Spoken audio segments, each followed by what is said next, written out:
kapag ang ex mo ay meron agad bago noong naghiwalay kayo.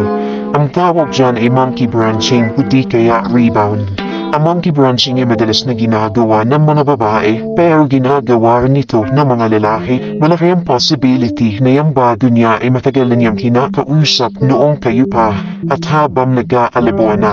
Tinitimbang niya lang kung worth it pa ba manatili siya sa iyo.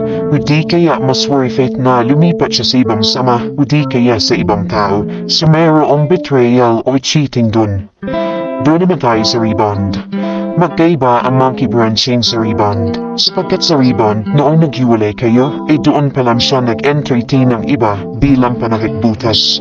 So walang betrayal at cheating dun kasi wala na kayong commitment. Ngayon, bakit nga ba nila ginagawa ito? Kasi ang mga taong ganyan ay walang self-assurance. Insecure kumbaga. Gusto nila na sa isang relationship ay palagi lang masaya. Imbes na ayusin ang problema, iiwan ka bigla at lilipat sa ibang sama.